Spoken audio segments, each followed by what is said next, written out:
Hello guys, ఈరోజు మనం dance కాదు, స్పూఫ్ కాదు, స్కిట్ కాదు, ఫ్యాక్ట్స్ కాదు, వీటన్నిటికి మించి ఒక గొప్ప వ్యక్తి గురించి మాట్లాడుకోబోతున్నాం. ఇన్స్పైరింగ్ పర్సన్ గురించి మాట్లాడుకోబోతున్నాం. ఒక ఇండియన్ ప్రైడ్ గురించి మనం మాట్లాడుకోబోతున్నాం. Let's get started. టాటా ఈ పేరు తెలియని భారతీయుడే ఉండడు. ఉప్పు నుండి ట్రాక్ వరకు ప్రతి ఒక్కడు గుర్తు పెట్టుకుంటాడు. 6 లక్షల కోట్ల విలువతో 7 లక్షల ఉద్యోగస్తులతో ఇలా నిలిచిపోయింది మన టాటా కంపెనీ. ఈ కంపెనీకి ఓనర్ మన రతన్ టాటా గారే. రిలయన్స్, ఆదిత్య బిర్లా అండ్ అడాగ్ మూడిటికన్నా మన టాటా కంపెనీ మొదటి స్థానంలోకి వచ్చింది. ఇంత పెద్ద కంపెనీ నడిపిస్తున్న మన టాటాలో ఎందుకు ధనవంతులు కాలేదో ఇప్పుడు మనం ఈ వీడియోలో తెలుసుకుందాం. మనం టాటా కంపెనీ గురించి, రతన్ టాటా గురించి మనం ఇప్పుడు చెప్పుకోబోతున్నాం. టాటా కంపెనీ ముందు ఒక కాటన్ మిల్గా ప్రారంభమైంది. జంషెడ్జీ టాటా అని ఆయన ఈ కంపెనీని ప్రారంభించారు. 1860 నుండి స్టార్ట్ అయిన ఈ కంపెనీ తరతరాలు చేతులు మారుతూ వచ్చాయి. ఫస్ట్ టైం ఎయిర్లైన్స్ని స్టార్ట్ చేసింది మన టాటాలే. ఈ ఎయిర్లైన్స్ మన టాటా ఎయిర్లైన్స్గా ఉండేవి. బట్ వరల్డ్ వార్ 2 తర్వాత అది ప్రభుత్వం చేతిలోకి వెళ్ళిపోయింది. ఇదొక్కటే కాదు, ఏషియాలో ఫస్ట్ స్టీల్ ఇంజన్, ఆ తర్వాత మన తాజ్ హోటల్ని స్థాపించింది కూడా మన టాటాలే. టాటాలు ఇలాంటివి చాలా వ్యాపారాలు పరిచయం చేశారు. వీటినన్నింటి పక్కన పెడితే మనం ముందుగా మాట్లాడుకోబోయేది మన రతన్ టాటా గురించి. రతన్ టాటా 28 డిసెంబర్ 1937లో జన్మించారు. నోవెల్ టాటా, సోనీ టాటా విడిపోవడం కారణంగా నోవెల్ టాటా, రతన్ టాటా వాళ్ళ నాన్నమ్మ ఇంట్లో పెరిగారు. గాయ్స్, రతన్ టాటా ఫ్యామిలీ చాలా రిచ్ ఫ్యామిలీ. రతన్ టాటా అమెరికాలో ఇంజనీరింగ్ని పూర్తి చేశారు. ఆ తర్వాత ఐబిఎం కంపెనీలో ఉద్యోగం వచ్చింది. కానీ జేఆర్డీ టాటా రతన్ టాటాని ఇండియా వచ్చేయమని చెప్పాడు. జేఆర్డీ టాటా రతన్ టాటాకి సలహా ఇచ్చాడు, నువ్వు టాటా స్టీల్లో చేరమని. ఆ తర్వాత జంషెడ్పూర్ టాటా స్టీల్ ప్లాంట్లో అప్రెంటిస్గా రతన్ టాటా తన స్థానాన్ని మొదలుపెట్టాడు. కొన్నేళ్ళు పనిచేసిన తర్వాత జేఆర్డీ టాటా రతన్ టాటాని చైర్మన్గా నియమించాడు. కొంతమంది బోర్డు మెంబర్స్ రతన్ టాటాని చాలా బాగా అవమానించారు. కానీ రతన్ టాటా అది తప్పు అని ప్రూవ్ చేశాడు. టాటా గ్రూప్ కంపెనీ చాలా ముందుకెళ్ళింది.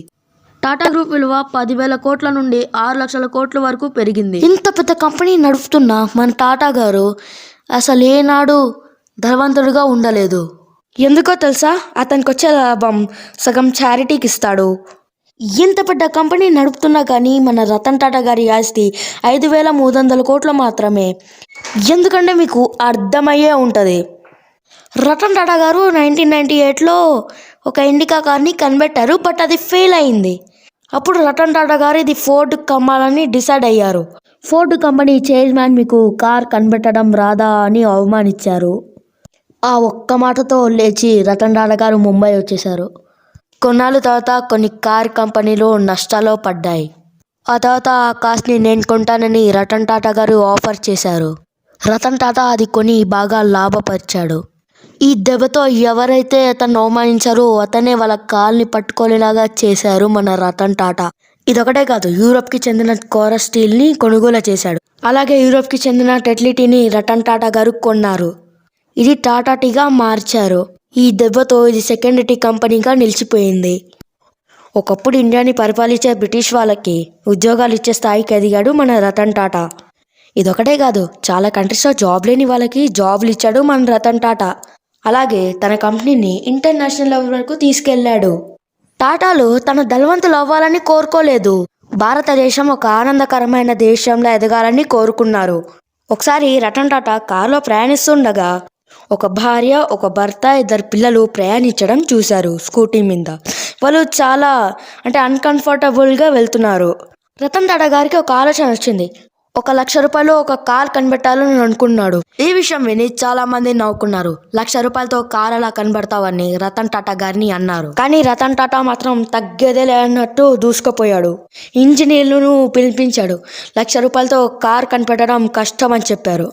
ఇంకా రతన్ టాటా మాత్రం ఆగేదే లేనట్టు దూసుకెళ్ళాడు. ఒక మంచి కార్ కనిపెట్టాడు.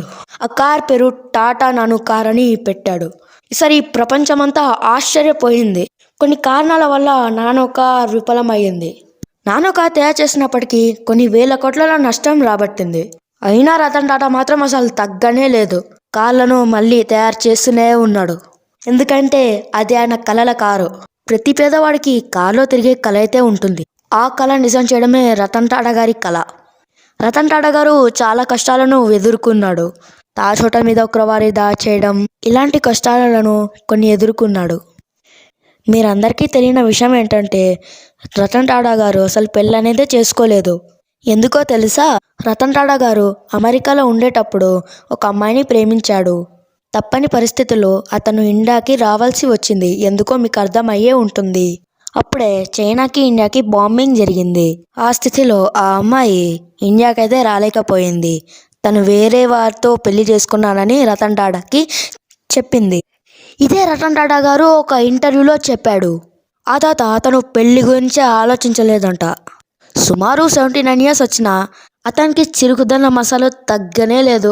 ఇప్పుడు కూడా విమానాలు, లగ్జరియస్ కార్స్ నడపడమే ఆయన హాబీ. రతన్ టాటాకి యూత్ అంటే చాలా నమ్మకం. అందుకే కార్ డేకో, స్నాప్డీల్, జియోమి ఇలాంటి వాటిలో పెట్టుబడులు పెట్టి యువతని ప్రోత్సహిస్తున్నాడు. టాటాలు సంపాదిస్తున్న వాటిలో సగం చారిటీకి ఇస్తున్నారు. అందుకే నమ్మకం టాటా గ్రూప్ నుండి వచ్చింది. నమ్మకం అంటే టాటా, టాటా అంటే నమ్మకంగా మారిపోయింది. టాటా మీద నమ్మకం ఉంది కాబట్టి ఆనాడు ఉగ్రవాదులు దాడి చేసినా చాలామంది ధైర్యంగా ఎదుర్కొన్నారు. అప్పుడు ఏ ఒక్కరు తన ప్రాణాన్ని లెక్క చేయకుండా ఇతరుల ప్రాణాల్ని కాపాడారు. కొంతమంది పాపం చనిపోయారు. ఈ ఒక్క సంఘటనతో టాటా గ్రూప్ ఎంత మంచి స్థితికి చేరిందో ప్రపంచానికి అర్థమైంది. టాటా ట్రస్ట్ పేదవాళ్ళకి విద్య, ఉద్యోగం, విజ్ఞానం అందించే ఈ కంపెనీ కూడా కాస్త గొప్ప స్థితికి చేరింది. అమెరికాలో హార్వర్డ్ యూనివర్సిటీకి 300 crore rupees ఇచ్చారు మన రతన్ టాటా. హార్వర్డ్ యూనివర్సిటీని ది టాటా హాల్ అని రతన్ టాటా నియమించారు. 2018లో దీపావళి కానుగ్గా 1000 కోట్లు క్యాన్సర్ హాస్పిటల్స్కి ఇచ్చారు. రతన్ టాటా పద్మభూషణ్, పద్మవిభూషణ్ని అందుకున్నారు. టాటా అనే పదం ప్రతి దగ్గర కనబడుతుంది. టీ వాడి నుండి కార్ వాడి వరకు ప్రతి దగ్గర టాటా టాటా టాటా టాటా వరకు కనబడుతుంది. ఇన్ని మంచి కార్యక్రమాలు చేస్తున్న మన రతన్ టాటా గారికి మనమందరం భారత